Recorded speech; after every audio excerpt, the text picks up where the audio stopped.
pleasure. We're on. We're on. Okay. Hey, we're Well, on. welcome back. Number 3 of Good Craic with Gene Kelly, Krys Crimi, and myself, Steve Crimi. Okay, so we're going to just wander and see where it leads. One of the things we just thought about is that this is Wednesday of Holy Week in the Christian tradition. And tomorrow would be, I think, called Maundy Thursday. When it's probably this is going to be up to be viewed. And then Friday, of course, is Good Friday. Good Friday. And what I started thinking about a little bit of is this odd thing called the Harrowing of Hell in the Christian tradition. And there's a lot of Christian theologians deny the harrowing of hell or deny that it's even in the scripture. There are pointers to it in some of the epistles to Peter and maybe some of the other early writings. But what it depicts is that after Christ dies on the cross, he goes down into hell to save the righteous. And by the righteous, they mean, because at least certainly in the tradition I grew up in, which was the Catholic tradition, was that people who were born before Christ came to earth were not quite saved, no matter how good or righteous they were, even the earlier prophets. So what happens is Christ goes down there and redeems them himself. And of course, Christ then, at that point, he's in between really his resurrection body, which is on Easter, and his, and his physical body. And he descends into hell in the Greek tradition that's called a katabasis, where you go down into Hades and do something. So it's part of a long tradition where you have Orpheus and Odysseus and a number of characters in the Greek tradition, Inanna in the Babylonian tradition, who all go down into the underworld to perform a certain task or go through a certain initiation. So what Christ does is releases some of the souls, redeems them. So in some of the art, he is seen lifting these souls out. Right, and especially, and then it gets specific in Dante in the Inferno, Canto 4, where they talk a little bit, where Virgil, who is Dante's guide in the underworld, in the Inferno, says something like some great being came down. So he didn't even name Christ because, being a pagan, he wouldn't know who Christ is, right? But Dante knows. And he says that, he pulled up Adam and Eve and some of the other prophets into redemption and brought them up into heaven. So, but later in English, so in the Greek and in the Latin, it means the word is descent into hell, translated. But in English, it becomes the harrowing of hell. So I thought that was kind of curious. And in Dante, for example, he only goes to the top level of hell, which is not purgatory, but the limbo, right? So he only goes to the top level, which isn't a place of punishment. So you have people like Socrates there, and Virgil's there too. Socrates, Homer, all the sort of the great Greek literary figures and philosophers are in there, but they're not being punished because they've lived a good life. Right. I remember in grade school when they were teaching us about this, they just said that the only difference between limbo and heaven was that in limbo, it was a very pleasant place or circumstance to be in, but you would never see God as you would in heaven. Oh, Right. I see. You remember that, Gene? I remember something along those lines. It was where unbaptized babies go. That's right. Right. The innocence. Right. The innocence, correct. The innocence. Yeah, I'm sorry, go ahead. Yeah. Yeah. So so I started thinking about, well, what is the Harrowing of Hell? So if you look at some of the more medieval depictions of it, like there's somebody who is I think a student of Hieronymus Bosch, who creates those, bizarre, magnificent, huge paintings of all these, really psychedelic critters. There are those kind of paintings in the medieval times of Christ in actual hell. So the story gets transmuted, where it's not just going to limbo, but he actually, through his divine light, bursts open the doors of hell, which are usually depicted as some sort of monster or serpent, Like a big mouth, right? Right. Yeah. And he goes into hell to redeem the righteous, but his light is so great that all the demons there are harrowed, right? So they are scared and full of trepidation, because that's one thing that demons cannot stand, is light. So we anyway. So I would hope that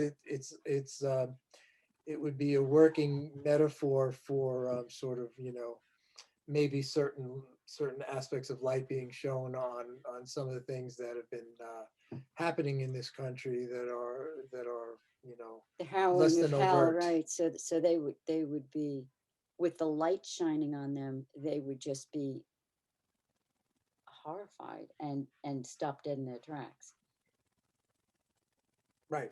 Because So, it's not like if we were banished down into hell or we are experiencing a harrowing. No, it's the hell denizens that are experiencing the horrors of the light. Mm-hmm. Which for them would be, anathema. mhm. But I was thinking of it as a liminal space of limbo, as a liminal space. So you're moving up a notch from hell to limbo? Is that what you're doing? Well, Right. I was Getting in going the back, middle? yes, when we were Okay. talking about limbo, Okay. the word that came to mind was liminal. Liminal, yes. It's like in that in-between place. where- Shady. What's that? It's shady, but not quite dark. I was just colorizing it. Yeah. And then I'm thinking also of the bardo with the Tibetan. Yeah, there are 6 major bardos, 6 major levels of bardos. Mm-hmm. After But death, I'm assimilating a lot of what you're saying. So give me I won't relate it to Buddhism necessarily, but Steve, you both brought out a lot of interesting points. So we could flesh all this out interestingly. Should Yeah, we yeah, just stay and- at this level well, and yeah, do Yeah, that? go with what you were going with. Keep going. It's That's- perfect. go well, ahead. I was kind of done. I was going to bring it back to an experience, but maybe I'll save that for later. No. What I is want to hear it. Well, we used to do this practice called incubation, Ah, still on occasion, which is basically in the yoga tradition, it's very similar to what's called the shavasana, or the corpse pose. And you would just lie on the floor or sofa or whatever, and lie as still as possible. And as you may recall, the founder of the ashram that we were connected to, Gurani Anjali, she said that the corpse pose is the most difficult pose in yoga, where everyone else tends to treat it as sort of a resting point in between doing other asanas, other positions. yeah. But it's difficult because it's a pose of absolute surrender. Mhm. It's a complete and absolute surrender. And so that's what incubation, the tradition of incubation in ancient Greece, that Pythagoras and many of the pre-Socratic philosophers, that was their practice. And they would achieve what was called hezekiah, or stillness, Oh, yeah. right? And the hezekias was also actually a later branch of Greek Orthodox Christianity, right? The hezekias, where they would practice this sort of thing. So anyway, I was in doing that practice and into a very, basically, disappearing, and into the whatever, the oneness, into the ground of being. And all of a sudden I realized, and when I came out of it, it was absolutely clear to me that all the realms are here now, and that this realm is Hades. And by corollary, though it wasn't my thought at the time, this round is heaven. So we traverse all these realms simultaneously. So that was kind of the vision that came out of that, so that there is no hell Place somewhere, to go, right? you know, there is no hell someplace else, or sometime else, right? So it's so this was a kind of it was just an experience that sort of cemented, you know, that understanding.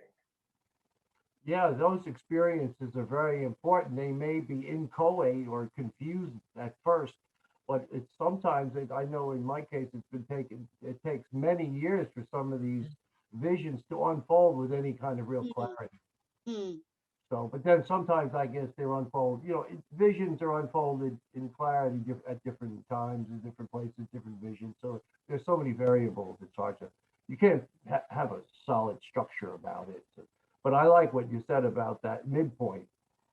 Oh, good. I'm Yeah. still assimilating. If you Yeah, want to so continue. Yeah. that's all I had to offer. That was great, Steve. That led me into my points that I was going to make later on. But go ahead, Krys. Oh, what do you mean by the midpoint? Well, you're asking me to show my hand. A poker player Oh. keeps his hand close to I'm his vest. calling you holding them. Okay. We playing poker. Yes. You got No, a I'm trying to assimilate as much as of what Okay. both of you have to say. So because it's coming to me from you, and then I'm going to spit Right. it So out you're in working my in own internal. formation. I get to see. It's always good to go last. I've noticed that. Yeah. Yeah, that's good because you get to bounce off everyone else. Well, I shouldn't say always good, but it's sometimes good to go last. Yeah, It that's is. right. You get good. But you know, Dean, the last shall be first. Ha ha. Much later. Yes. Very good. Very good. Yeah. Well, I will go if you want me to. It's up to you. Well, unless Krys has something Well, to I guess, yeah, I tried to jot things down. So thinking about the monster mouth and the hell gate. And it reminded me of in the Bhagavad Gita about time. Time am I, grown mature, engaged here in fetching back the worlds. And that's what And then that going into his reminded me of, that void, that big emptiness that they were being pulled into or pulled out of. So the light, the Christ light, was pulling these people out of that realm, right? Out of the dark ignorance, Yeah. right? And into the light, into light, which represents wisdom Right. and knowledge. So and Yeah. darkness indicating ignorance, and but ignorance not as stupid, but Not ignorance knowing. as not knowing, which is much more innocent. Yes. Really, there's an innocence about it not personal. and not personal. Mm-hmm. But that was the image I got of the. I always really appreciated that line in the Gita: "Time am I grown mature." So that in its fullness, the fullness of time, engaged is very much engaged. It's an activity. It's not static. It's not dead. It's a constant movement. It's always occurring. Engaged here, now, right? In Very good. fetching back the worlds. Yeah, I like that. Yeah. Right. And I remember one time, it just one of those things, you know, in the course of your daily living. I don't know if I was brushing my teeth or brushing my hair or what I was doing, but I was looking in the mirror and I noticed that I saw that emptiness in my mouth, like the hollow of the mouth. Yeah. I saw that in a different way. It revealed itself as that same kind of cavernous, dark void. I didn't do anything with it. It just like, that's interesting. That's a different perspective. But it was visceral. It wasn't an intellectual thing. Intuitive. Intuitive, on a Less not as cognitive or as conceptual. right. It was just Yeah. more not entirely chaotic, but not entirely conceptual. Kind It of in the wasn't middle. chaotic. I wouldn't call it that. No, it was just experiential. I just Right, yeah, experienced it sure. different, Yes, right? right. I like, oh, that's different. I've never seen it that way before, Right. and it's been there Yeah. all along. Interesting. But so often now when I look in the mirror, I can see that. Good. It's very easy to see. Mhm. And It just goes, I was going to say, it just goes to show you that simple activities that we take throughout the day are not to be dismissed as simple and routine. Mhm. There No. are no routine actions, you might say. No, Right, no. right. If Look at we pay eating. attention, if we're attentive. And Right. I just love that everywhere you look, there, you're being shown, Revelation. Yeah. Mhm. right? We're Right. always being shown what Mhm. is. Yes. And then we have the overlay, Mhm. and that's fine. That happens. That's the way we've been trained to see things differently. Yes. But every once in a while, the training is irrelevant. It's not Yeah. on, it's Well, not the on training is the duty, doorway, right? It The fell, it training is the falls door. asleep. Yeah. Right. The training falls asleep, and then, Yeah. something else can come forward because the gatekeeper is asleep, Yes. right? So what you had Yeah, something you were saying? I was just saying, get back to what you said, the simplest things, eating, right? I mean, you're enacting that whole Krishna chapter 11. Every time you Right. eat something, Right. it's just disappearing, Yeah, Yeah. right? yeah, It's just always disappearing. Yeah. You're not watching the alimentary canals, right. Right. Where does it go? Your experience is that it just disappears. Yes. And Or where at does least it my go? food disappears. Tasting. In tasting. Right. Tasting is in a birth and a death simultaneously. Right. You're tasting, seeing, hearing, touching. It's all feeling with your skin. It's all a move. We're like a membrane, and I was going to bring out that later on. Yeah, and it also reminded me of, because when you like when you go to a restaurant now or at home, and something really nice has been cooked, and there's that first taste, Mm, right, which pulls you out into transcendence, and the Mm. subsequent taste are your mind is involved with it, and expectation and what have you, Yeah, right? So that wasn't it the Ortega y Gasset book? I can't remember which one, about hearing a bird, that's the right? first one, I believe. Meditations on Quixote, the forest he talks about. The forest. Okay, very good. huh. Yeah, so right where he's walking, and then there's that call of the bird, which is a call just for you, Mm-hmm. you know. And then if you sit and wait for it and anticipate it, it's a totally Then different call, it's in the realm of thought. you know. Yeah. And I was also thinking about what comes out of the mouth also is language and speech, and that comes from where? It just comes from nowhere. Yeah. So it goes from not being to being, and then falls back into not being, as you so beautifully pointed out in classes at the ashram, that as we're speaking the words, they're dying. Each That's right. word has to die so the next word can live, and it's the same with breath. And all of that you can see in this little part of the body. Mhm. Just all that, and Yeah. that's just one little piece. Yeah. Yeah. And the same, you can say the same for eyes and ears and all the senses. So the eyes, every time you close them, everything disappears and goes into dissolution. You open them, and there's either resurrection body or creation, Mm-hmm. Yeah. creation, dissolution, creation, dissolution, Simultaneously. constantly. Ephemerality. Ephemerals. Think about the spring ephemerals. That's Yeah. what they call the flowers of the spring. Is that right? The And they're spring here and they're gone. Wow. Already the daffodils are gone here. I like that. The spring ephemerals, I they're know. gone, See, I'm not a gardener. I wouldn't know. That's a great vocabulary for that. Great. isn't it? Yeah. Yeah, they're already gone. But there's a lot to be learned from gardening vocabulary, and you can do a lot with it. Why do you think they put My God. Garden of Eden, first up. Yeah, Logosophia has a book out. Nothing on gardening. Some Oh, gardening what's the book? Alan Chadwick. Alan Chadwick. Alan Chadwick. They He was have to. amazing. He was just amazing. Mhm. He was a mystic.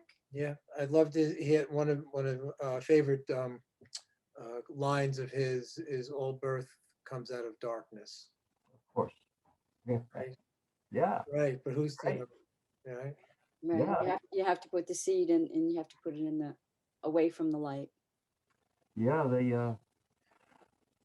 I was thinking about what Steve was saying, and of course what you were saying just now. There's so much in there. My God, that all I can do is package it conceptually a little bit, which may be damning. I don't know. You But think? you can look. I look all immediately. My mind flashed back to the Rig Veda, and for those of you who don't know, and it's probably the source texts, the source prayers, hymns, mantras, technically, Mhm. out of which Indian civilization, as we now know it, has grown.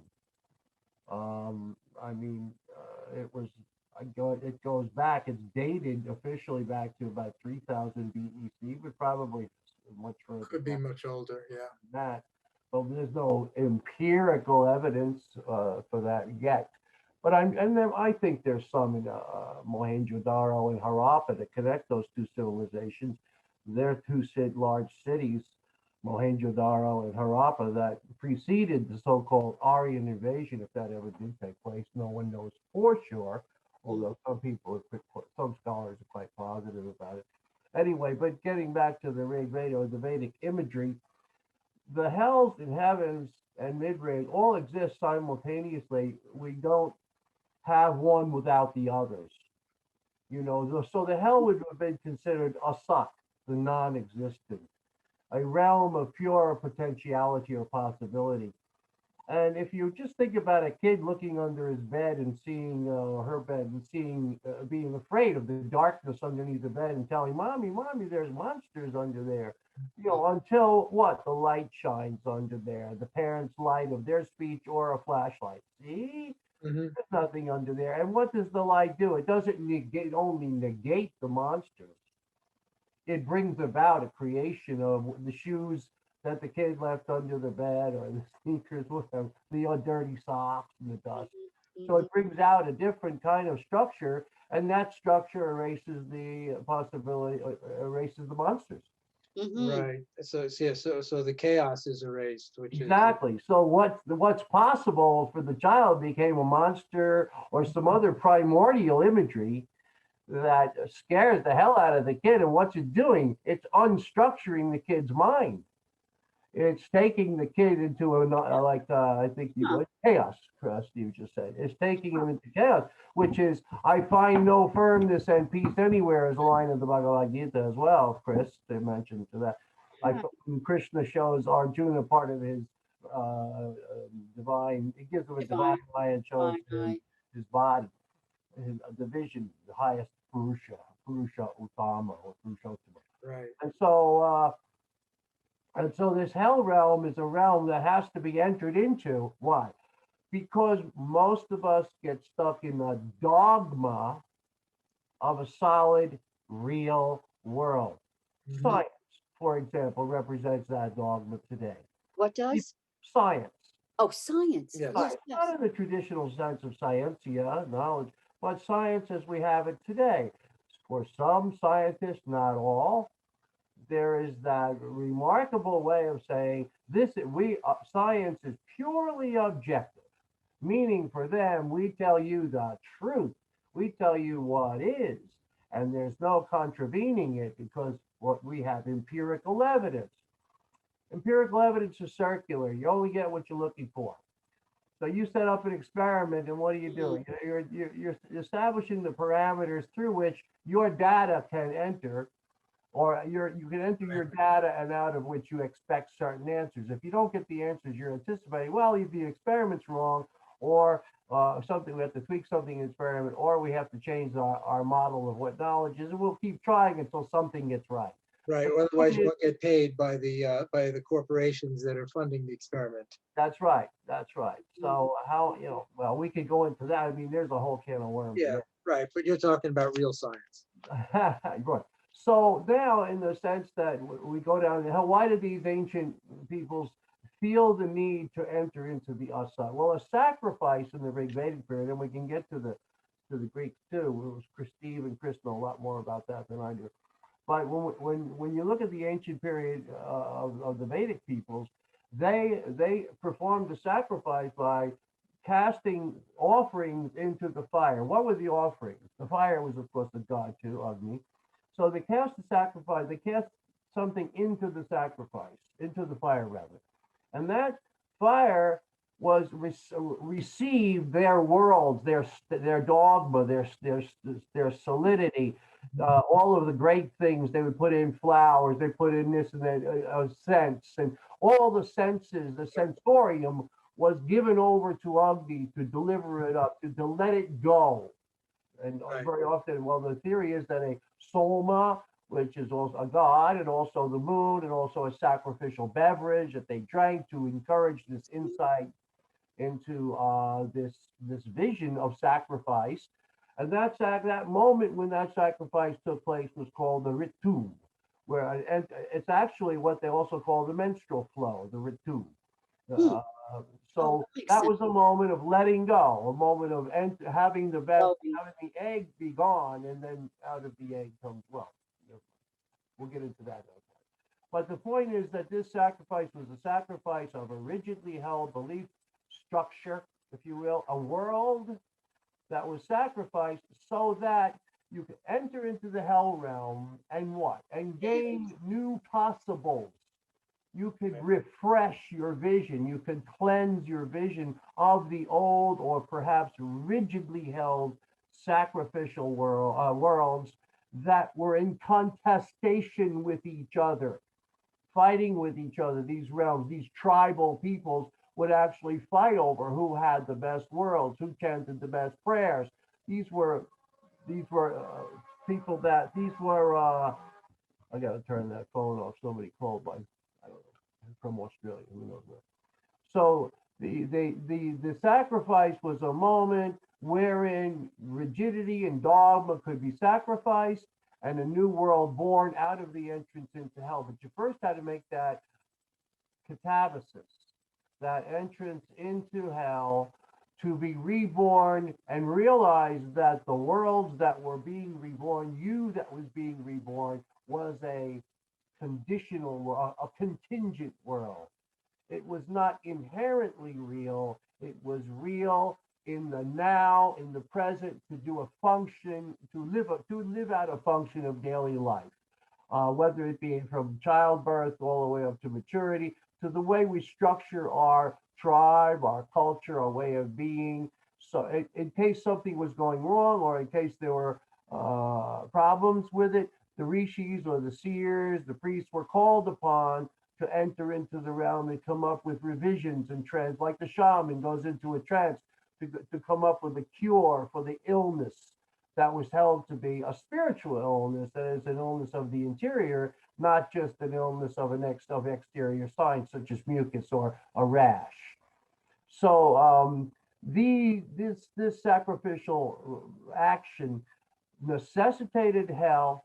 It necessitated a letting go, which was the sacrifice, and a subsequent a moment of sacrifice, the ritu, which facilitated a vision out of which a new world was born, and contact with the most important realization that you could have, which was the Rita, a vision of the Rita, the movement of life, and how it was a continual movement from the hell realm to the sacrifice to a new vision, DHI, a new age, and that process of entering of that entering into hell through sacrificial action, to creating a vision, to a new vision, to see that all the worlds are being sacrificed continuously in a movement of every experience we have is a sacrificial movement. Our experience is ephemeral. It is in constant transition. from light to darkness, light to darkness. And so hell is not to be something that's sworn off or concealed. Hell is something to be utilized as part and parcel of our source. It's our source where all possibilities reside, and only the new can only come from the possible. The actual can only be born from the possible, if you like that language. I know I'm trying to Perfect. cram Yeah, a lot in here. That was great. Perfect. That was great. Because that's exactly where we are in the I world was today. gonna say We're the always same there. thing, but We're always in that world today. so Every right. day, we're always there. Exacerbated, I So think. yeah, well, and Correct. what you triggered with me is to bring it back to the Christian version. Go ahead. What would be my critique of it, and what became of it. So Christ does that, and of course Christ is the sacrificial. Lamb. He performs the sacrifice. He is the sacrifice, right? Right. Right, and then he's reborn, because one, the two criticisms. One is that most of Christianity stops at the Good Friday moment, right? On the cross. It's the dead God on the cross, which is an old motif, right? And Yeah. that becomes static for them.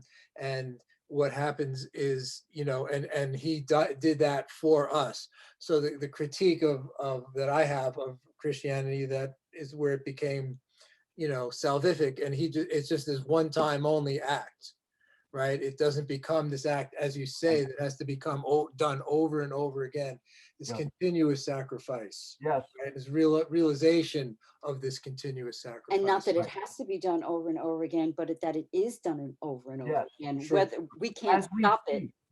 Chris, as you said before, as we speak. as Right. we These speak. words, Right. everything Not is like we sacrificial. have control over it. Right, right. It's We're occasions. you merely the occasion. That's right. We're instruments. That's it. We're not doers. And in the Christian language, it would be Christ make me, or God make me an instrument of your Of thy will. peace. Yeah, Yeah. or not me, Christ through me. Is Right, another one. right. Right. So that aspect is lost, and it becomes this, he saved us once and for all, and that's it. Mhm, Right. mhm. And all they have to do is believe that. Right. And is that what the Romans did to Christianity? They solidified Constantinople onward, Right. Well, that makes sense. solidifying it into a dogma. That makes sense. Right. Because they needed a new control system, and That's right. was Exactly. very convenient for them. Sure. Just like science is today. You Yeah. know? Yeah. Yeah. And we all know that the Roman Empire never died. I like that. That was we learned that You from better be Philip K. quiet. Dick, right? Somebody might find out you're telling the truth. Yeah, no, that's Philip K. Dick line. Yeah, that was in one One of of his my books. favorite writers. Oh yeah, Okay. he's great. That was the first time I ever heard that, and was really food for thought. Yes. And I think people are realizing that now today. I think they're realizing that. Well, if people can only see what we're talking about here, that there's a dimension of our experience which see is why they can't. concealed, because it's been concealed from their. No, everyone has the potential. Yeah.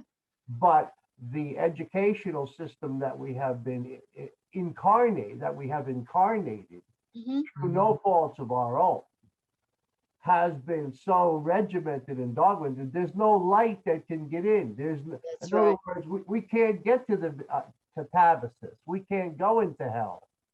And Well, they're doing the level best. Yeah. if you should dare go into hell by some vehicle, that vehicle will be outlawed. Right. And nor will you get your PhD That's right. and enter into the teaching system. Right. Or if your medical procedure is not quite in keeping, or whatever the case may be. And there's no one to blame for this. There's no one to point to and say, well, people shouldn't do this or should do that. And you know what I mean? This is an ongoing movement or battle, if you like, if so, that metaphor, from the beginning of human beings, which is beginningless. We can't get behind that. Mm-hmm. But I think I love just talking about it is praising it. Yes. But of course. just describing it Yes. is contagious. Yes. So if we just have conversation about it and point to it, then other people can have that capability of saying, oh, sure, well, I know that. That's I knew that possible. already, you know. Yeah. That's But the- they didn't know that it was sacred. That's right. That's what they didn't know. They didn't know that this was a key point that could elevate their life, that could Mhm. elevate their ability to see and know and move through the world in a different way. Mhm. But that talking about it Mhm. helps Yeah. it to rise up to the surface of your awareness.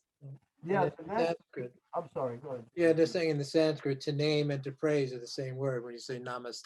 The word name is in Oh, really? namaste, and to name and to praise are the same word. You wouldn't Huh. wouldn't say that Huh. unless you were acknowledging, Oh, that's you interesting. know, that aspect. Did I know that? Acknowledging the Or other. with- Yeah, You know, that's right.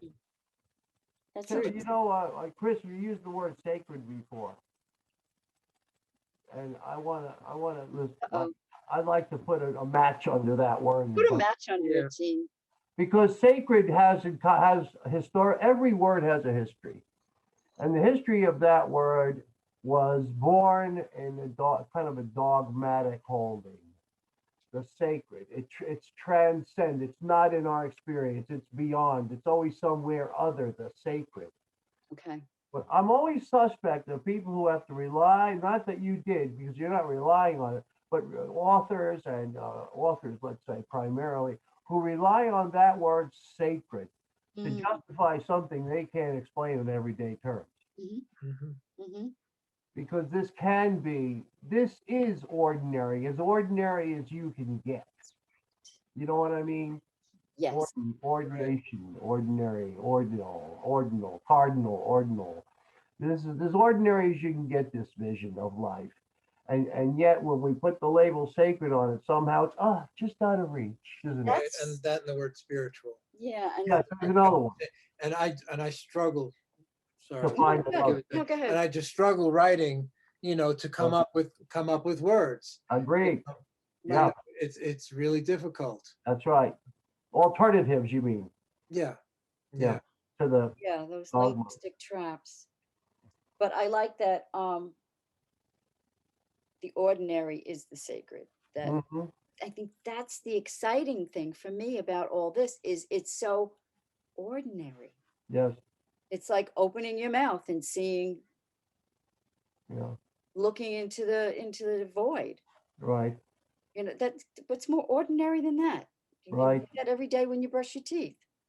Did I ever tell you about my take on God in Genesis, where He's creating? And it's not yet Yahweh. It's Elohim, which is the plural for gods. Actually, I think it's Elohim in that section where the spirit, that is the Nuema, right? Right, the spirit. Numa. Right? Noema, breath. Yeah. Right. Yeah, as a pneumatic, right. Right, pneumatic, right?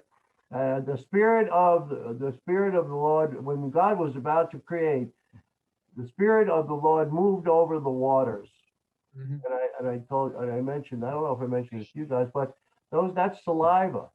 Remember you You said can't speak without water in your mouth. If your Huh. mouth is Mm. totally dry, you can't. That's right. that's right. So the breath moves over the waters to speak, and God says, "Let there be light," and there was light. And then God says that was opposed to the darkness. There's light, there's darkness, right? Can't have one without the other. But you have to speak it, meaning it has to be conceptualized. It has to be known in the mind to be. Mm. So it came from God, which is speaking. God is actually speaking out of hell, you might say. That's why they say, "What the hell is he talking about?" Very well put together, Gene. It's all led up to that joke. But you know what? People will remember that because you made a joke. I hope so. They'll That's remember for the joke. sure. So in fact, in our deepest recesses, you might say, and I know this is sacrilegious to say it, maybe not to one of those ancient, what are those rabbis? The K, the word K escapes me. Kabbalist. Kabbalist, one of those ancient Kabbalists might say, this guy's onto something. That's what we know too, that in our innermost recesses, we are that God speaking as, Yeah. let there be light. That's what our mind does. Let there be, our we struck, not we as an I sense, but the structure of experience comes through us. Then in the Upanishads, it calls the body the city of the nine gates. Yes. And gates swing both ways. Yes. We are creating, there's a creation coming through us and a dissolution going back to hell, to That the I'm- to the non-existent. I always love that Sanskrit word, pratiprasava, return to the Yeah. origin. Returning to the origin. Some of those words are musical to me. Oh, aren't they? Yeah. And they're just, I really love just speaking them. Right. Well, Yeah. they carry. Pratiprasava, just Yeah. Well, easy they to They remember. carry the meanings, and they carry certain vibratory qualities. Yeah, for those of you who don't know what Pratiprasava means, it's a yogic or Samkhyan practice. These are two schools of Indian philosophy, wherein during your meditation or otherwise, you actually retrieve or bring the worlds that are rigidly held back in to their source. You might say that catabasis moment or movement, and then to release it anew or vision again in to create more experience, to be more open, to have new worlds. Yeah, I really appreciated what you said about the little child being frightened of the darkness under the bed because it, what did you say, destructured? Yeah, world? destructured the reality that he's holding on to. Yeah, so that really seemed to be a Okay, key word for me. That the That's world, what he is. That structure is his life. So imagine a child losing their mother or father at an early age. What would happen? Or what happens in a divorce? right, When family right. structure is broken. What happens to a child who's in the process of building reality to have it Mhm, cracked and destroyed like that abruptly? mm. Horrible. But I also thought the beautiful thing in your analogy is that faced with the inchoate under the bed, right? It's still a structure is forced upon it, right? Yeah. So he imagines a monster, Monster. imagines whatever going on under there. Yeah. We can't not do that. You You know, know what I mean?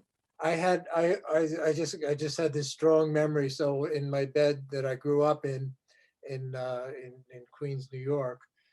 So back in that day, everyone had paneling, right? Oh, Yeah. wood paneling, Right, wood right, paneling, and there was from pergament.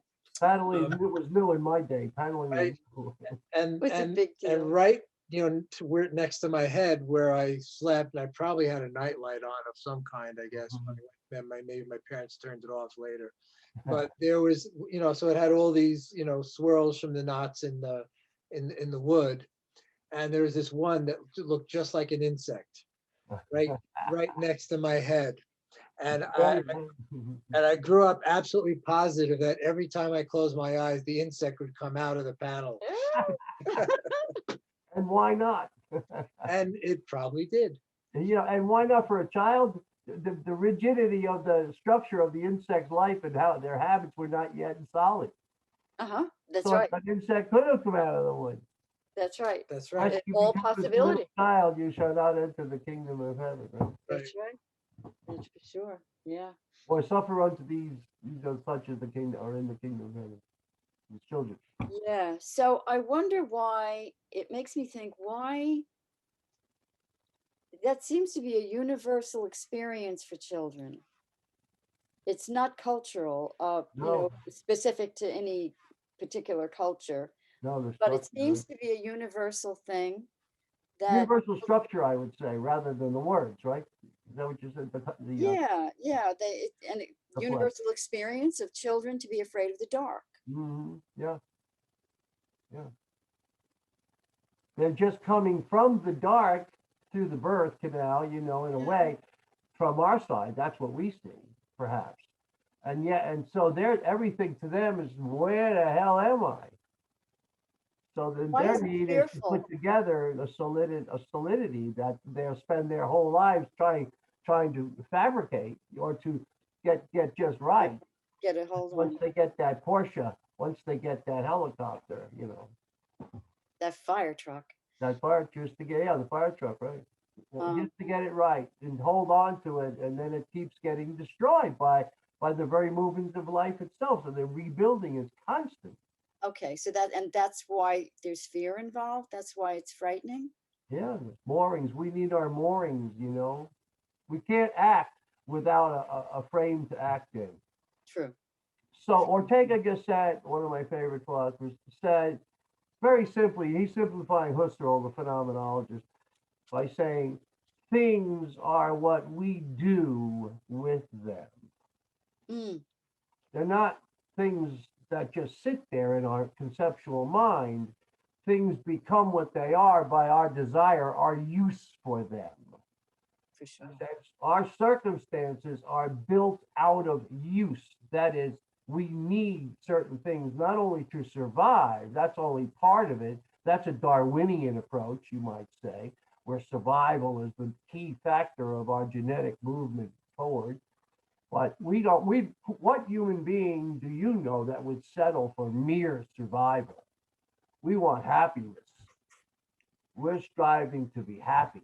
We're striving for a certain ease and calm, and where we don't have that fear. We don't want hell peeking through. Mm-hmm, mm-hmm. So I forgot where it was. But it has that hell realm has its place. Yes. We don't want it bleeding through. It's an impedance in some ways, yet a necessary one. I guess it really makes it hard to the darkness as we know today can be very cruel and brutal and horrific. Would you say the darkness is doing that, I don't know. or a fear of darkness doing that? I guess fear has to be involved. Because there are certain human beings who embody that need for structure at any cost. And of course, the need for structure in their eyes would be the structure they have in mind. That would finally be utopia, which is a static model of life, a picture. I believe that's true. Yeah, You it means no place. There's no place for hell. It's like you don't fit the last puzzle piece in. Damn, where's that last piece? It drives me crazy. And notice that last piece, that missing last piece is a void. Yeah, that's hell, right? That's hell. So that whole piece won't hold together unless it's all covered. So that's what propaganda is for, to start the process of putting all the pieces in, and then you have to set up the armies in there, and then you have to get it just right. But if you don't have that last piece, there's always something that's not going to fit. That's just the way it works. There's always something that's not going to fit. We all know that from experience. Mm-hmm. They can't live with themselves Mm-hmm. because they're so afraid of hell, of losing structure. Yeah. It's the person who's free, in my eye, is the person who is always allowing change to occur, accepting. My guru told me for many years, over 20 years, that all I have to learn is acceptance. And I used to say, what the hell do you mean by that word? What is everything? I can't explain it. And she just walked away. 20 years. Not my problem, your problem. Couldn't get it. Yeah, I couldn't get it. Too stupid. Sometimes it just takes maturity and living and. Oh, I live. Yeah. Yeah. But It's a curious process, and it's a curious trajectory through life, that this unfoldment of understanding. I don't quite understand why we have to go through that process. Why can't we just be born knowing? Why do we have to fall into ignorance? We're born quote unquote innocent, like, here's this beautiful, sweet little thing. And then circumstances, situations, experiences accumulate. And then we build a structure that we need to dismantle. It's a very Oh. curious, We don't need to do it. It just happens. but it doesn't always happen What do you mean? in it our doesn't- in our awareness. We're not always Oh. aware. All right. We don't know that. And so we struggle to know, well, what am I doing here? Where am I going? What I'm totally baffled. What's it all about? Alfie? Alfie, I didn't, I Right, but kept from that's, saying that. but that goes back to the hell. Because you're trying to impute a structure of why, a structure of why things exist or what things do, or the favorite one amongst the New Agers, I'm evolving to the fifth dimension yeah. or something like that. And so because it is, and that's the other side of the fear, is to live without structure. Without structure. Yes. Yes. And but that fear is only a fear for a self that thinks it needs structure. Right. And once you get deep enough into the stillness and the surrender, and you've had I've had, and you've had the experience that yourself, what you think is yourself, is a fiction, is sometimes I cracked up once because it was a joke, and in that experience there's no fear, because who's there to be afraid, and that's from the Upanishads, right? Yes. Right, I forget which Chandogya, I can't remember which one. Precisely what Where line? There is it no was- self to well, it be, was, to I thought I was fear. afraid. It started Oh, off, I there's no death. was alone and I was afraid, and then I said, well, I'm Oh, alone, that's what am right. I afraid of? That's in the Brihadaranyaka Upanishad. I think Oh, it's 141 Uh-huh. or something like that. 141 maybe. Okay, Okay. He says, until I realize this is what there's nothing but me. And then the next line is, but one alone has no pleasure.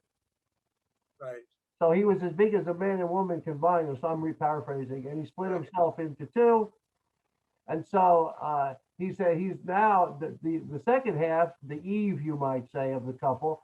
She looks back at him and says, how could he mate with me when he made me from himself? Incest, right, So she runs and becomes a cow, right, I love and that, then he becomes the bull, Right. right. and so on throughout the movement of The Yeah. that. stallion and the and- mare and the Right. Yeah. ewe and the ram. And, And yeah, every tradition has a version of that particular story. Is that right? Yeah. Yeah. And that just goes to point out that we are structurally, we have great commonalities structurally as human beings, but not the flesh. You might say that's the skeletal structure of humanity, but the flesh that goes onto it is very different for all of us. Culturally, individually, we all have so many bones, unless you're deformed or something, or as they used to call it, I don't know what you're allowed to say now. We used to be able to say deformed, but so the flesh and bones are all different. How we actually enculturate, Mhm, mhm, mhm. Steve, I'm sorry, I think I cut you off. I'm sorry. No, that was it.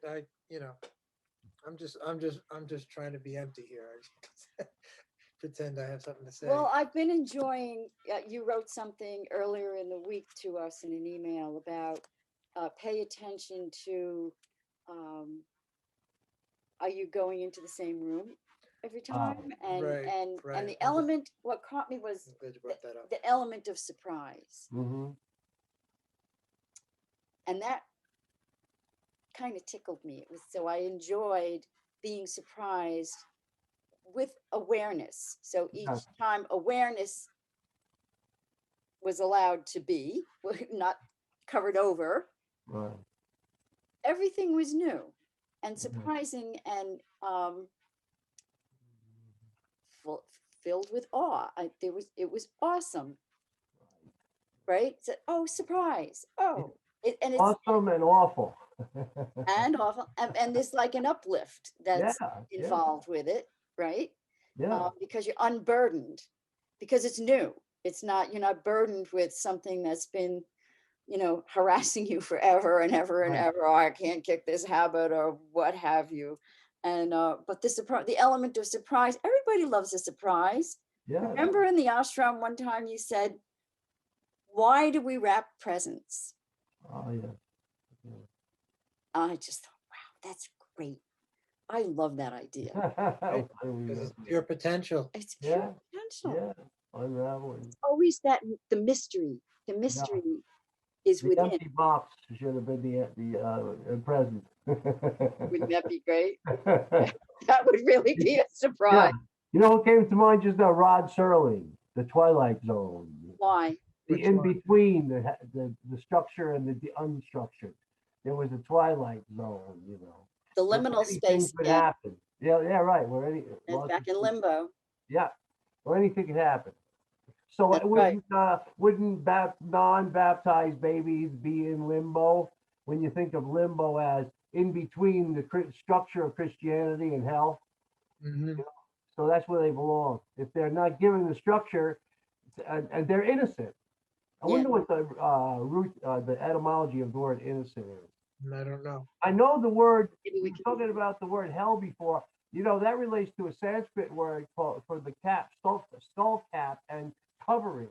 By the way, the word hell. Say it again. The word hell does? Yeah, The skull cap, huh? it's from kelp, like the sea plant, a kelp. It's a Proto-Indo-European word, Right. and the Sanskrit is kalpate or something like that. It means skull or covering. You know how the skull covers your head, so like that. Right. Because there's a long tradition, mostly in the Western esoteric traditions Yeah. of a cap. Like sometimes they call them the Phrygian caps. Yeah, the That yarmulke. someone who's so that to be someone who's initiated, who's gone through the stages of realization. Wow. And you would get sometimes a red hat, but it's sometimes called a Phrygian hat. Um, Mhm. Hermes wore a hat with wings, or had shoes with wings. Yes, that's right. That Then he had a helmet with wings too, yeah, right? Didn't he have helmet that was forged for him by Hephaestus, the the fire smithy deity. You know, Pythian, the Pythians, Smithy. the Barbie guys who barbecued a lot. No? Yes, yes. And as interesting too, you talk about deformed. He was deformed, which is kind of an odd thing among the Is that gods. right? Yeah, that's That's interesting. yeah. There's Couldn't probably fix himself. there's probably a story about it, but I don't know that one. Oh wow.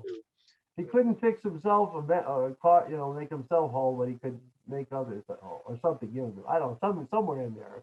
I'm right somewhere in there. Yes, yes. In the liminal, and somewhere in the liminal, you've got something. I've got the etymology for innocent. Oh, great. Okay, so it's from the mid 14th century, meaning doing no evil, free from sin or guilt or moral wrong.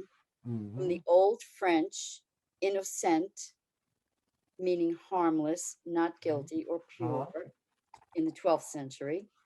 From the Latin, innocentum, nominative, not guilty, Ooh. blameless, harmless, disinterested, from the prefix in, meaning With you. not, and nocentum, the nominative present participle of nocere, to harm. Mm. You From, got more? It well, goes way back to something really interesting. I'm not sure what this is saying here. From NOK-S. No, N-A-N-E-K. Any K to death. The death, Six- right? Necrophilia. Innocent, So necrophilia. innocent is connected to What? necrophilia. Wait a minute. How'd you make that leap? Neck, N-E-K. In Proto-European, it's pronounced nake, actually. But innocent derives all the way back from that Proto-Indo-European root, verbal root, supposedly. Proto-Indo-European, for those of you who don't know, is a hypothesized language that predates Aryan civilization, and all of the languages that derive from it were included Greek, Latin, Sanskrit, and other languages derived from them, of English, course. Hispanic, sure. Persian, there's a number of them. Akkadian, I think, I'm not sure about Akkadian. It could be a lot of the Middle Eastern languages came from this hypothesized The Hittite, yeah, Proto-Indo- going back to Hittites too. Hittites, and yeah, that's right. There's a whole bunch of them. So we have a kind of a hypothesized mother tongue, if you will. Right. So So the so Ur the, language. so innocent really in a sense So- means immortal. And, All right, so any K is the, Proto-Indo-European root. so that's neck, and they're saying that means death, Yeah. meaning free from guilt of a specific crime, blah, blah, blah. But I don't get how, I don't Because see if where you're they, dead, you're innocent. You know, like you don't know anything. You're kind of dead to a world. You're dead to. You're dead. You're not quite in the hell realm, but you're not quite in the heaven realm. You're kind of dead. Because life would be one of those two.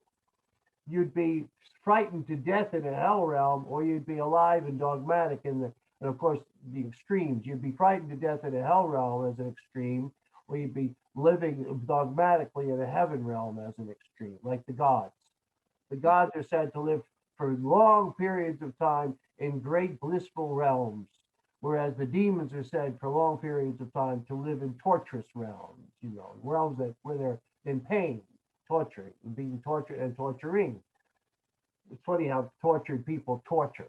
yes. So an innocent person would be somewhere in the middle, in the neck, between the head and the body, the neck. I'm gonna have to play this back after we finish.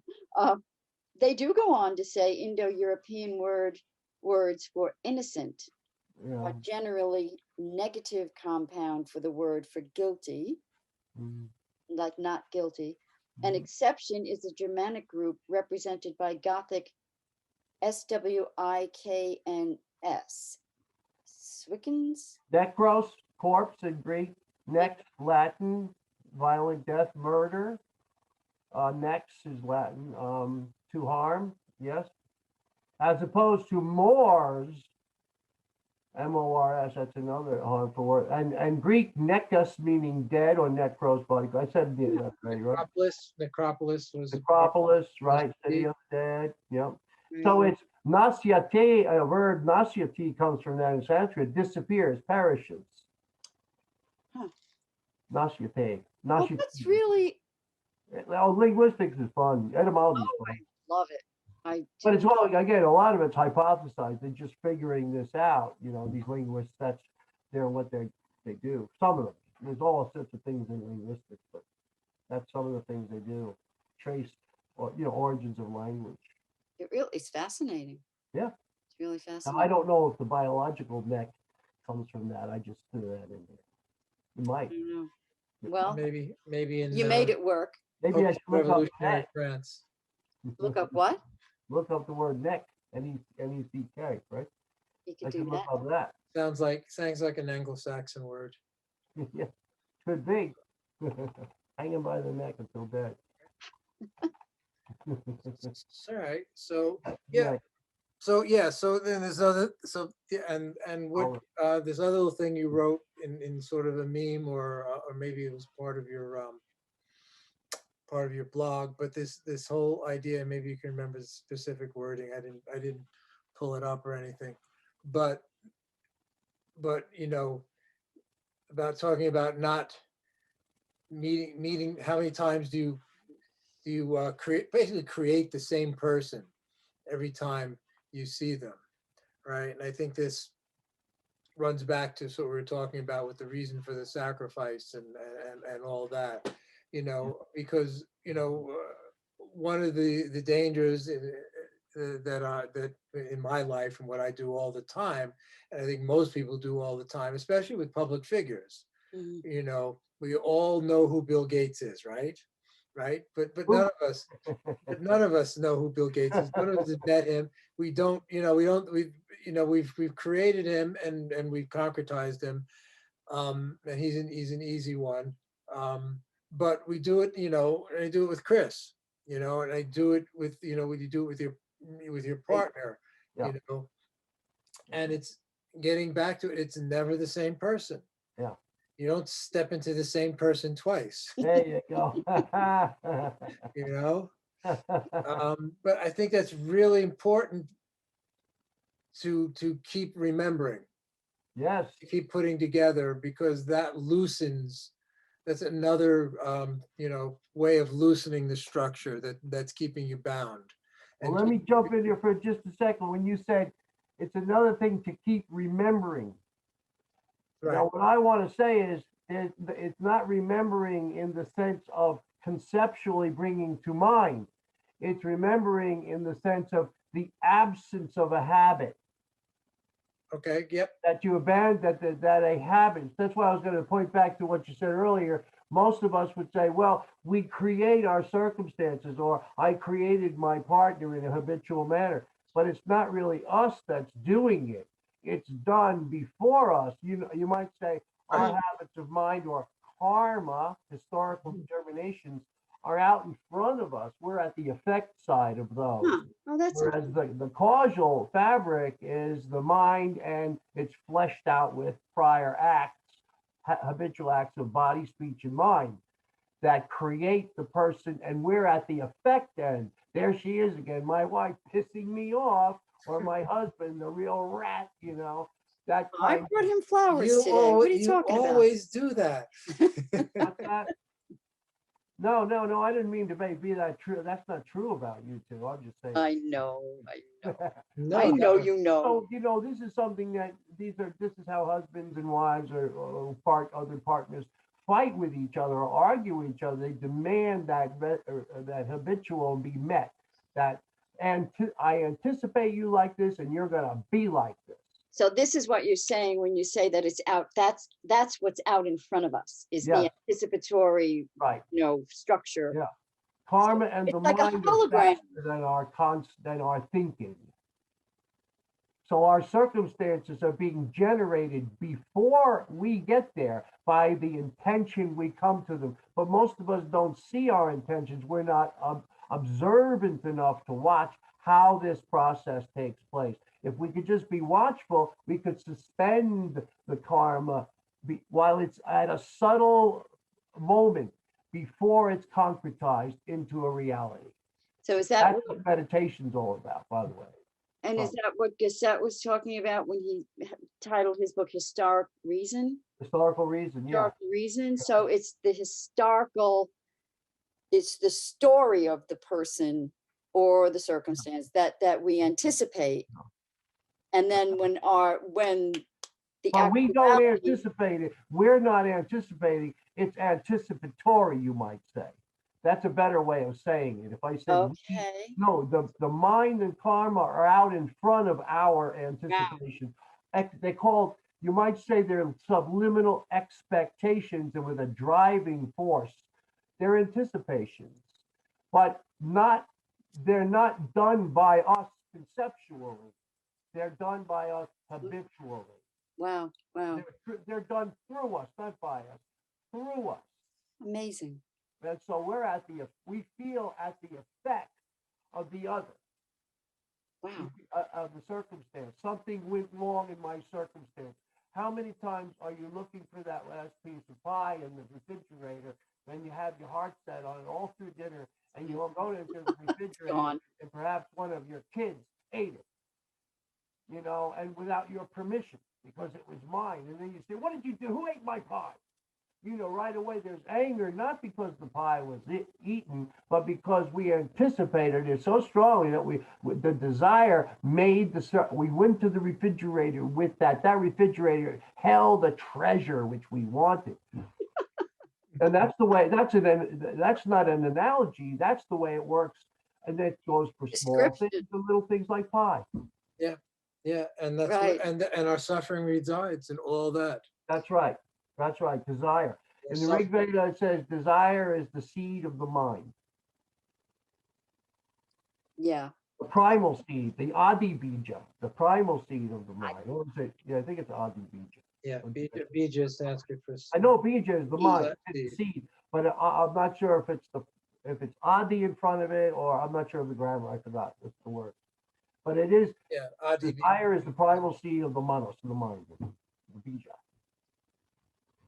But it makes me think of a hologram. And It's like this little nothing that's out in front of us that you could put your hand right through it. It really is, Yeah, you can, yeah, I guess. that's an However, analogy, yeah, you why know, not? it Why is. not? I'm not an artist, so I don't really understand holograms too well, or science, and I don't understand their working, so I go dumb when people say hologram, I just go, yeah, and then I just don't. The first time I ever really saw one, I think the only time I ever really saw one was out at Cherokee. Oh, is They that had right? this wonderful museum. I've been there, I Have know it, you? yes, Oh yes. boy, this, Yeah. so you go into this dark theater room. It's a small room with benches. Mhm. Then they have a little grotto cutout thing in the dark. And it looks for all the world like there's a little person in there talking to you. Yeah, yeah, they are You amazing, would swear that it was a person about that big, yeah. native Oh, person a talking. lot of scientists now, one scientist in particular, he's a cognitive scientist, Donald Hoffman. Have you ever heard of him? Well, a lot of these guys, if you catch him on YouTube videos, Donald Hoffman, he's an amazing guy. He claims, and a lot of other people do too. There's an English scientist who says that we live in a simulation. Bostic, Nick, Oh, that sounds familiar. Nick Bostic, I think his name is. I have an original paper where he proposes this. I haven't read it in a long time, but he says we live in a simulation, and the odds are we do, according to him. So it's always been a simulation, information. I think David Icke, the public speaker, he talks about a simulation, or no, information simulation, something like that. And why not? What's the difference? You not? can theorize about it all day. The trick is to master how you move in it, Right. and Right. and desire, like Steve was pointing out, desire is what is the problem we have. We can't let go of holding them, what we want and what we get. That's why I love that aparigraha practice of opening the hands and watching the hands move and close, and Yeah, the non-possessiveness. Yeah, it's not brilliant. clinging. What we're always clinging to is phenomena, where we expect them to be stable and still, all appearances, and they keep shifting and moving, and they're ephemeral, and we can't hold on to them. So we're a lot of crybabies. We don't know how to manage this. Right. So we're not taught how to navigate. We need a map. We've lost the map, the treasure map. We have. Well, Yeah. first we have to encounter the dragon to get that treasure away from him. And that takes a catabasis to get to the cave. Right, and the the map, dragon by. and you need the map to get to the treasure. And what's that? And you need the map to get to the Get to treasure. the Right? treasure. There you go. There you You're go. always looking for the map. The real. The treasure is the dragon has the treasure, but you need the map to get there. That's right. Yeah, the real story is about finding the map. Oh, is that right? Is that how it's? Well, most of the stories, it's always about getting the map. Map. It ends up being tattooed on some old sailor's back or something like that. That's a great idea. Butt naked, right? His butt tattooed on his butt. Is that what he said? No, on On his his back. On his back. Oh, his back. On his butt just as Why well. not? Well, I'm just thinking, Anyway, that's fun, isn't it? To look back at all these things and see how all these great revelations are hidden under all these bushes in history, and Yeah. you've done so much reading, and you find all these wonderful artifacts, intellectual artifacts that could really be of help to us now. But we don't read anymore. So how do we get them out there? This, Mhm. Yeah. By talking about them. Yeah, I mean, because I know a lot of people, and really they get their information from like Netflix series, which talk about simulation, especially a lot now. You're talking about simulations and that we're living within whatever computer program, which goes Right. back to the Matrix movies, Right. and other things before that, of course. But really, but all these stories are. You can find them in the Mahabharata, the great Indian epic, which is the longest piece of literature written. So long that no one's lived long enough to translate the whole thing yet. And and there's a great story about Maya. So Maya is generally translated as illusion, but really it's more. What's that? It's terrible translation. Yeah, Maya, it's Is it? more of the power, it's power. the Maya, power of the Maya, like power. Steve said, Maya is translated as illusion. You know, like the world is an illusion. It doesn't mean that at all. It's like Steve's saying. Go ahead, Steve. You were saying. Yeah, power. or and it implies that there's a real world somewhere else, you know. But we're just seeing the illusion, but there's still a real world behind it or in front of it That's or very interesting. something like that. But one of my favorite scenes in the Mahabharata is, Arjuna, who is one of the heroes of the Mahabharata, and he's the, one of the two main characters in the Bhagavad Gita, along with Krishna. Right. And he goes and he sees Maya is trapped in a forest fire. And, he's such a great archer. I guess he shoots so many arrows, he puts out the fire, or he clears a path for Maya. Right. To leave this burning forest. Mm. So Maya owes him a favor. Now Arjuna's older brother, Yudhishthira, is the king. And he says, well, Maya, why don't you just build us a great palace, right? So Maya, of course, builds this incredible palace for Yudhishthira, and they invite their cousins over, right? But the thing is, so this goes back to navigation, needing a map. Maya builds it so that, you'll think it's a doorway, but it's a wall. You'll crash into it, right? You'll think you're walking on the floor, but it's a pool, and you fall into the pool. Yeah. So the complete, so everything is right. And if you don't know what's what, you fall into a trap. So they invited their cousin over, Duryodhana, and he comes over, and it's like a Buster Keaton slapstick thing. He's falling down stairs that he doesn't see, falling into water, crashing into walls, and they're cracking up at him. He is so pissed that's where the great war starts. That's where he says, where it starts? I'm going to get rid of you guys. He's so Because angry at the they humiliation. Humiliated. That's where the seeds of that war start. I thought it started with a dice game. That's how it plays out. That's how it plays out. But this is how he gets him there, The origin of it. to ruin him. The dice game, the dice game was instrumental in his plan. It was not the source. It was not the source of the. Oh, okay. The source of the story was what we were just talking about. The human beings illusion. for solidity of structure, and Duryodhana couldn't find structure, solid structure. He didn't know what to count on anymore.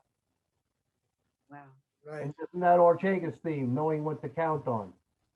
We have to have a proper consciousness we count on to navigate our circumstances. Right. Right. Right. Right, And so that you have to navigate the Maya, or, Yeah. The chaos, the hell, all of it. But that The power to use the Maya. You can use Maya.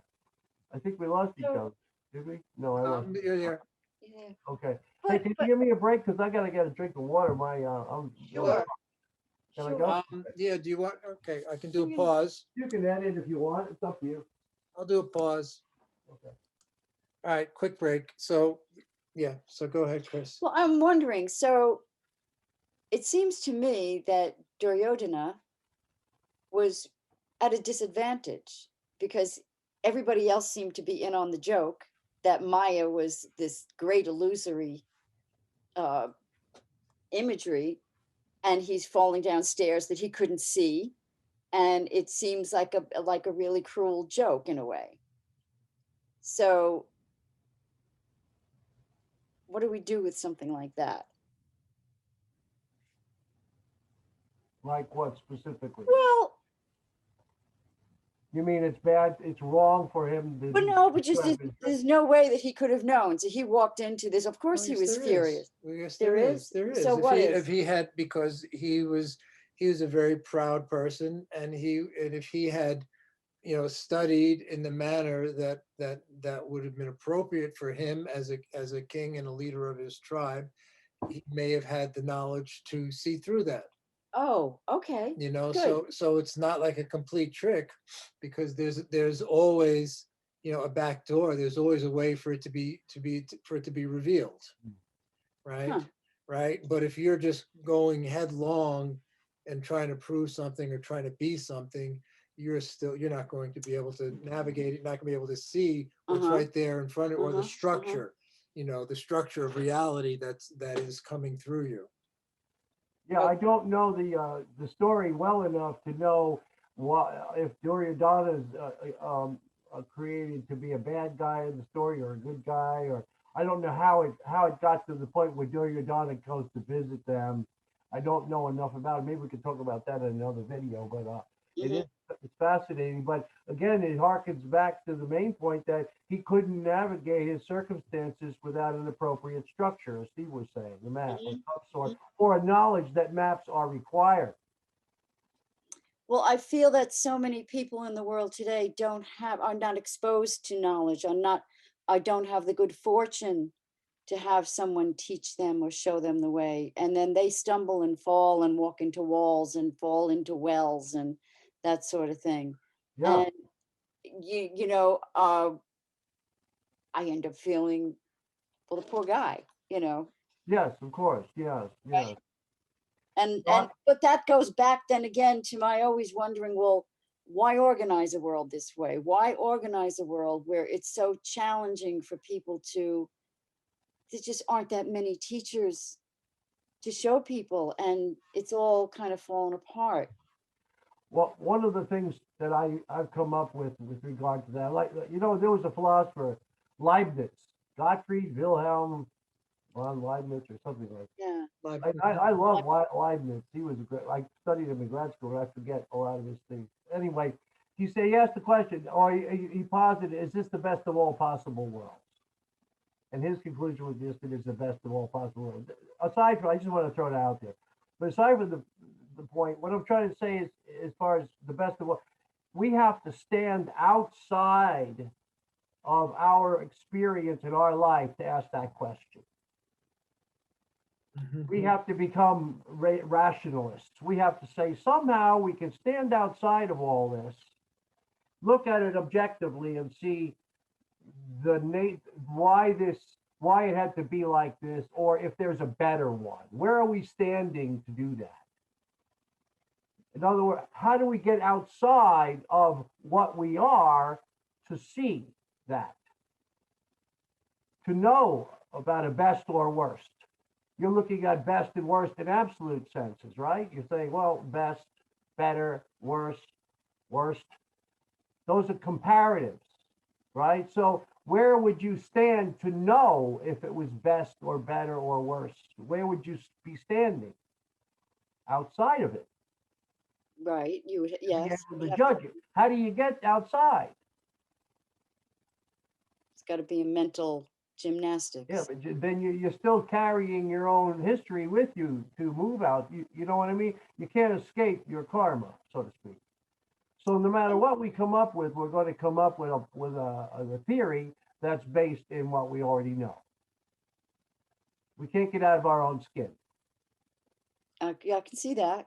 You follow me? So the question is not a really helpful question, because it presumes, it has a presupposition that we can stand outside of where we are and look at it objectively. Right. And that's a presumption that we can't justify. It's a presupposition we can't justify. Because you have to do that before you make a judgment call on it. Right. That it's better or worse or anything. How do we know?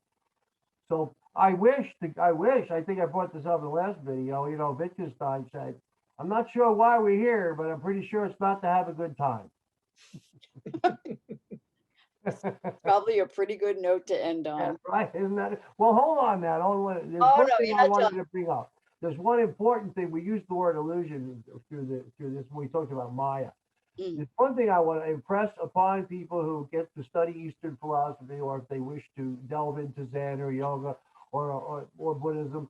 One of the most important things they have to realize is that Buddhism, Zen, yoga, Sankhya, any of these Indian philosophies, they never say the world is an illusion. If they do, it's a bad translation. Illusion is a metaphor. It is not a characterization. See, we're not characterizing the world is an illusion. It's not an illusion. We bump into walls. We suffer. We have joy. We have pains. We have, that's not illusory when we're undergoing those experiences. They are real as rain, literally. Well, that's So now actually, when we say it's like an illusion, yes, it's like an illusion when we try to conceptualize and hold on to those concepts of reality as dogma, as intrinsically real from their own side. That is, we have nothing to do with it. They're real. We're just not seeing the right real. Like Krys was saying earlier, we're not seeing things as they really are. We're looking at an illusion. No, what they're saying is we see our vision, so to speak, is clouded by illusion. You know, like the oasis. It's an illusion that we see this oasis out in the desert, and we get close to it, and it disappears. so it's the hologram And thing. it's it's a magic trick, you know, where the guy's not really cutting the woman's legs off the thing in the box, That's a relief. you know. So those are illusions, and like that, our mind tricks us like an illusion to see things. Like Steve mentioned before about seeing somebody the same way every time. That's illusory because they're not the same way every time. Even Hitler loved his dog and his wife, you Mhm. know. So these are illusions that we have built of all. We have our government is like an illusion. You know, any government is like an illusion. It's something we hold up, but it's not intrinsically real. We have to hold it up in our minds. That's where it exists in our minds. Mhm. There's no other place where it does. But you Clearly. can't tell people that. I mean, a lot of people wouldn't understand that. So Some but do. I just want to correct that one thing. Never say they never said it is an illusion. They say it's like an illusion. That's it. Okay. I'm off my I don't have my gavel anymore. Yeah, yeah. No, Oh, it did you reminds me of the have that? line from Hamlet, there's nothing good or bad except thinking makes it so. Yeah, that comes from what's his? It begins. Epicurus said that a long, long time ago. Oh, really? Mm. Yes, Well, he's a Shak- Stoic philosopher. Shakespeare stole all of his plots. Yeah, Or, and nothing's nothing's new under the sun. yeah, not Shakespeare, but Shakespeare. Shakespeare. Shakespeare. Yeah, I'm coming pretty well to the conclusion that Edward de Vere wrote the plays, There you go. maybe with other people, but So it's an illusion. It's an illusion that it's Shakespeare. one of wrote. the great sleight of hands of all time. Yeah, I've heard that before, but I don't know enough about Was it. the Stratford? That's a whole other story. Yeah, So, Stratford A on very Avon, big that whole story. thing. so all right. Anybody got anything else to say? I think we've got a nice show here. I hope people Yeah. appreciated it. I hope so. I had a great time. Good, yeah, I did too. I hope Chris did As too. as did I. Did you? I hope I wasn't being too critical of any. People. No, I really appreciate I really appreciate having it pointed out, like where exactly is this sentence going sideways? Yeah, Or this word taking us away from um, integrity. yeah, right. So I do appreciate that. I like to have that pointed out because glad. then each time you hear it, it's like, what is it? What do they say in the Bhagavad Gita? Each time I hear this song repeated, I this chant, rejoice. I rejoice. Over and over again, he has to hear. Over it. and over You again. can never hear it too many times That's because right. the voice of the culture is very loud. We all have an inclination to dogmatism. Each one of us has that need to to get rid of the monsters under the bed, to Yeah. not to run away from catabasis. I hope I'm Yeah. pronouncing that right this time. I used to say catabasis until Steve corrected me. Oh, we did. I might not be. I have not studied. What I do mean, we I don't know? know ancient Greece. I don't know. No. So But yeah. I Thanks just, for hosting us. Steve. Yeah, so Thanks so for hosting. everyone, so I guess everyone should just go to hell. Yeah, why not? You have to. at least before Easter. Very good, Chris. Very good. Hey, well, thanks everyone, and we'll go ahead. We should just at least say that we have a publishing company. Right, there'll be Oh, yes, please. the links for Jean's blog, for our publishing company, Logosophia Books, Right, And also for Krys's art will be in the show notes. right, on Fine Art America. That's We all I should do a show on art, visual arts. We should do a Well, show on the got. art. As soon as I learn to Really? put art up on this thing, we can do it. Yeah, right? No, I mean, Krys would show us art and maybe give us Right. a little, I don't I, know. I can do Vanna. There you go. All right. Thanks. Okay, All right. thank you for spending time with us. Yes, thank you very much. Dean, please stay on and we'll